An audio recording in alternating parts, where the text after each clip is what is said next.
The channel of the day, not the channel of the topic. Yeah. Hallelujah. Hallelujah. Praise Jesus. Amen. Unakaa mkali na hizo nywele. Unakaa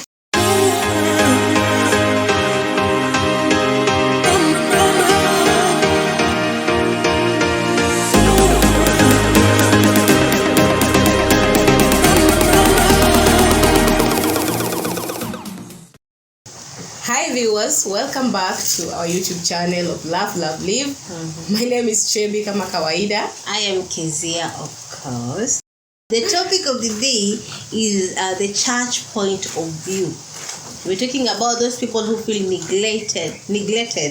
Na wako nje. I'm talking about those people wanaume wenye wanaweka dreadlocks, wanavaa jeans, wanavaa shorts, t-shirts. Yeah. Like how are they perceived by the church? Yeah, I think they get judged a lot. Yeah. They even prefer kukaa kwa nyumba instead ya kukaa ama kwenda kanisani to fellowship with the others, because they get judged a lot. Very true. Alafu unajua, I think right now the churches are about uvae suti. Ndio uonekane wewe utaenda mbinguni. Otherwise if you don't do that, uendi mbinguni. Utakuwa shareholder huko wa kupeleka kuni. Of which I don't think that is right. Well, I don't know, but most people in church, that's how they view, they see people. Yeah. I come with my dreadlocks and they're like, somebody told me once, unakaa mkali na hizo nywele, unakaa kisirani na hizo nywele, unakaa kusumbua na hizo nywele, you know. Kisirani? How do you judge me with my dreadlocks? Like watu wa dreadlocks ni watu wabaya, ni watu wa kuvuta bangi. Sivuti bangi, I go to church. Yeah. I mean, well, how do you look at my hair, not hair, sorry. English. And then you judge me. Unanijudge aje hivyo na nywele. You don't even know what is in my heart. You don't know my relationship with God. What's important is my relationship with God and me being decent, yeah? Sikuji kanisani nivae ile ya mpaka nisumbue wenzangu ili wasisikize neno, si ndio? Of course I have to be decent. But you don't have to look at my hair and start judging me. You look at my looks and the way I'm walking and the way I'm talking and you start saying this girl ako hivi na hivi. You know, don't be judgmental when you're in church. That's an institution. Everyone is going to church to cry, to pour their hearts out to God, to talk to God, to thank God for taking care of them for the whole week, Monday to Sunday. It's a miracle, you know. Had to breathe, had to go healthy because of our strength. It's because of the strength. I actually say, yes, we call it a church, but it is kind of a spiritual asylum. Unaona kama venye mtu akiwa mgonjwa unaendanga usi. Unataka daktari akudiagnose ajue you have to do this, you have to do that. I view kanisa kama a spiritual hospital. Where I don't have to be perfect. Mimi nimeenda nihudumiwe.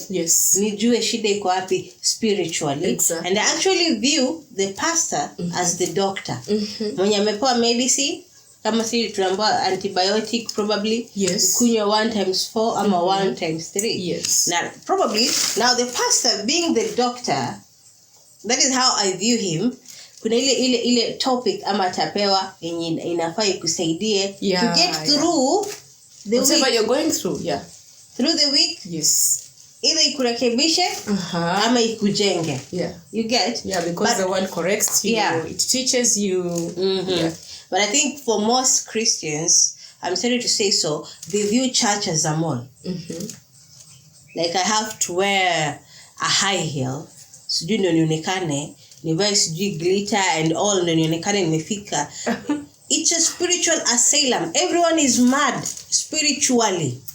Physically, they say physically everyone is sick and mad. And they're all like with the level is different. I also view spiritually the level is different. The level of sickness is different. So when I judge you, it's very wrong if I look at you and I start judging you and I don't even know your relationship with God. Ni kama watu wale wako they judge each, like cheesy and judge cheesy mwingine. It doesn't make sense. But I have a friend who says if you go to church and you are there to judge others and not to heal and receive the word and meditate upon it and grow spiritually, you're being petty. you're being petty. Yeah. You see? Because that's a day you're supposed to go and give thanksgiving, my friend. Thanksgiving. Sasa ukienda huko na akili tano unataka kuangalia nani amevaa viatu gani, amefunga nywele namna gani, utapona wewe yako sangapi? Because we all need Jesus, we need God in our lives. We go there because we need him. Not only with our churches, with also our brothers, the Hindus, the Islams, you know. If you keep on judging each other based on what someone is wearing, we are doing zero work. True. Because we judge a lot and we forget we serve God. All of us. God. Yes. And we have a purpose here on earth to serve God. Yeah, everyone has a purpose. Everyone has a purpose to do so. But if you're going to judge everyone, uliona mwanaume amevaa dreadlocks, sijui mwanaume afai kufanya hivi, unafaa kuwa unakuja na shorts, unafaa kuwa unavaa suits. Who said suits itakupeleka mbinguni? Who told you ukivaa suti utafika mbinguni? Like if you die today utaenda literally wewe mwenye amevaa short ndo atakufungulia mlango. Maybe sometimes that person has worn that shirt because that's the only piece of cloth they have left in the house. Instead of you judging, why don't you go and talk to this person and get to know them? Maybe they're going through tough times. Hana nguo, hiyo ndo alivaa jana, amevaa leo, atavaa kesho. Umsaidie kama uko na nguo excess upeane, you know. Just be that Christian, a real Christian. Talk to these people, welcome them. How do you win a soul for Christ if you become judgy? We are sent to go and bring those who are non-believers to believe, right? But how can you do that if wewe ni judgmental? Only God is the one who's supposed to judge. Sisi wote si wakamilifu. Si ndio? Very true. And I love this pastor. I admire so much Reverend Peter Ochil. He's from Diani Christian Center. One calm, open-minded pastor I've ever seen. Is one calm pastor I've ever seen. Very open-minded. Like he listens. By the way, big up to you, Passy. He's one of like our number one fan. Yeah, he really teaches the word. He really teaches the word. You get to understand, and I've never seen him judge. I don't know if you've ever been judged by him. I have no idea. No. In fact, they should visit our Facebook page. It's Diani Christian Center. She goes there. You like and watch every Sunday. Our services begin from 7. Okay. So you'll see him there. You know what we're talking about. We are not here to promote. Yeah, we're just here to tell you that. Saying, Ajatulipa to promote. We're just saying. He's one calm pastor I've mingled and talked to. And how he preaches, he's so open-minded. And I would love to one day to host him one day. Like we hear his point of view, because he's so open-minded to the pastors that I have mingled with. But less judgmental. And if you see the youths in that church, by the way, you can see how wako freestyle. They don't get judged by how I am sorry, but let's not look at the physical. Let's consider what's here. What's here? What relationship you have? Mtu amekuja na jeans, amevaa short, hakuna dreadlocks. Maybe that is his sense of style. That is his sense of fashion. Yeah? Lakini sasa wewe unataka mtu jua umezoea suti na hiyo ya Mombasa ya course unataka mtu mwingine avae suti. Jume umenyoa kipara, you want everyone anyoe kipara akae kama wewe. Jumenyoa inaitwa aje? Punk. You want everyone akae yo punk. I'm so old school. You like punk, you know. Yeah. People have the times zimebadilika. You know what you want people to wear the trousers that have darts here, the material trousers. Nowadays we have khaki trousers. Yeah. So long as someone is decent, for the ladies, you know how to cover yourself well when you go to church, because again, hiyo ni nyumba ya Mungu, you have to respect it. Yeah.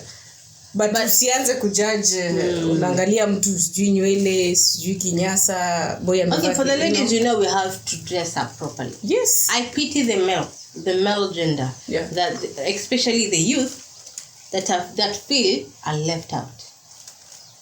And they feel out of place. So akienda church, wanaambiwa tokeni, you people are not welcome mpaka unyoe hizo nywele.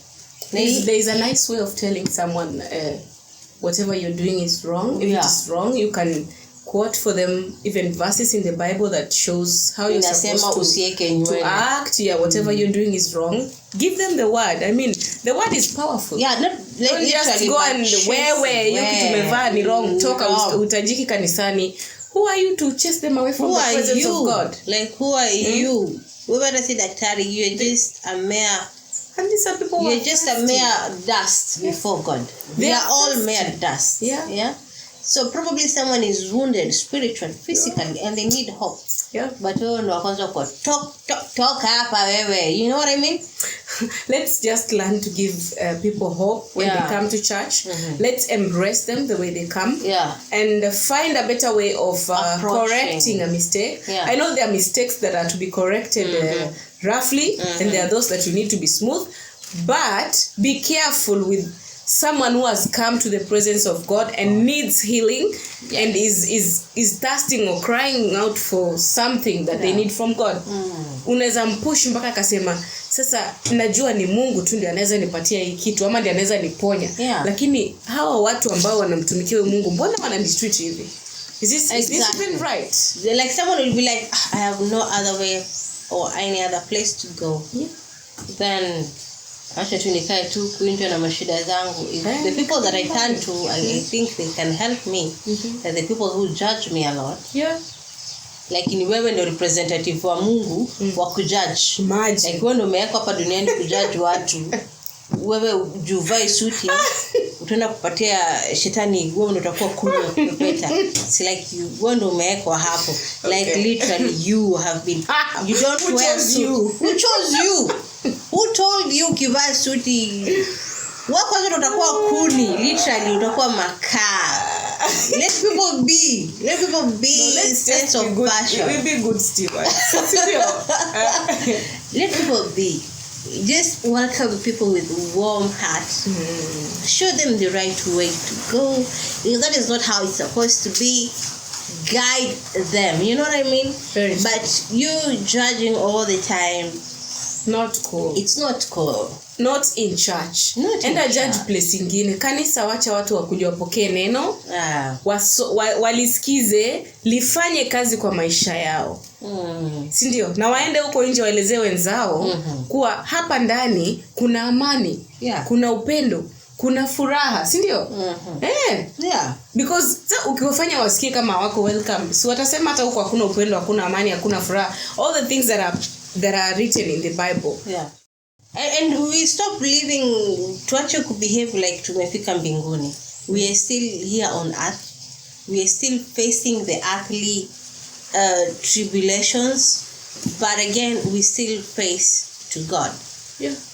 We still face God. We still ask him. He's still our Father. This is a podcast that we discuss everything and anything. So from the church point of view to everywhere, any kind of topic we have, we would like to hear from you. Give us your comment on this. We'd love to know what do you think about this? Have you ever had that, like have you ever had that kind of experience? Umeingia kanisani umefukuzwa, or have you ever also maybe unaweza kuwa wewe ni ule wa kwanza kufukuza watu? Let us know, why do you chase people? Let us know who gave you, who commissioned you to chase people away from church. We'd love to know. Maybe you are commissioned and we are not aware of that. So we'd love to know why you do that, or why the experience that you have had or you have experienced. It's very important. And I feel sorry for those people who have gone through that. Who've been judged that they can't even go back to church. They decide to stay at home, you know. There's a friend of mine, nilimuuliza si tuende church siku moja. Kaniambia wewe acha nikae hapa kuliko niende jehanamu. Nikamuuliza what do you mean? Akasema that person went to church and he was judged and told a lot of things until he started thinking of kutenda dhambi, you know. He thought of how to react. Let me just react to that person. Akaona kuliko nifanye hivyo nikosee mtu, let me just stay at home. So let's make people comfortable in church. Let's welcome them with love. Let's preach to them with love. Embrace them, okay? Embrace them. We are not perfect, all of us. We do mistakes. We fall. But then we get up and we keep moving. Yes. His grace is sufficient. Very true. Right? You remind me of a story. There's this story of a lady attended church. It was her first time to attend church. She has never been to church. And her Jewish dress code their church. She's a lady. And akavaa mini dress. Inafika huku juu. Like literally above the knee. So yes, anataka kwenda kanisani. So she's not even aware of what is happening literally. And apparently alipofika tu hivi kwa mlango, she got chased away. Wow. Yeah. I'd rather you give me a lasso, I tie around my waist and then I go to church. Then you tell me later like this is not for church. Yeah. This is how we dress. But again, she got chased away. And when she was telling that story, you could see the pain, the bitterness that she had towards that. She was like, heri tu nikae tu kwa nyumba. Maybe God will see me where I am. Nikikaa kwa hao. Yeah. I understand we have a lot of pastors who are not open-minded. And most pastors are very conservative. Yeah, conservative. Very conservative. Yes. That is the right word to use. But again, can we lower down that? I'm not saying we change. You lower the standards to an extent of people dressing carelessly in church or coming the way they want, doing whatever they want. No. Lower the standard to accommodate the people who are hurt and they come and they don't know how to dress and what to do and how to act in church. Know how to handle them so that you don't chase them away. Bado ni watoto wa Mungu. Nafasi yangu kwa Mungu ni sawa na nafasi ya huyu mwingine ambaye hajamjua Mungu, sio?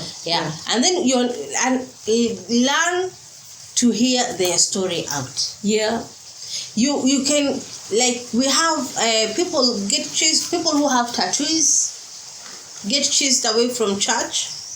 Like, niko na tattoo, but I want to get saved. Will you chase me away from my father because I have a tattoo? But then if it is a mistake of the past, how do you even judge that person? And the person has come and they want to receive Jesus. I mean, what are we supposed to do if not take them to Jesus directly? Do you know what was behind the story of that person, for that person to have that tattoo? Get to know the person. Get to understand the point of view, the perspective of this person, the trauma that they had to go through, like drawing a tattoo, to put on a dreadlocks, like the sense of fashion. Also a sense of fashion can be a comfort to someone. Yes. Like nikivaa hivi, this is how inanipatia nguvu nitoke huko nje nitembe mbele ya watu at least. So get to understand the point of view of it. But we are so judgy. Unfortunately, we are very judgy. Let's stop that. It's bad behavior. I would love to hear the point of view of Pastor or Reverend Peter Ochieng the next time. We'd like to invite him. We get to hear his point of view.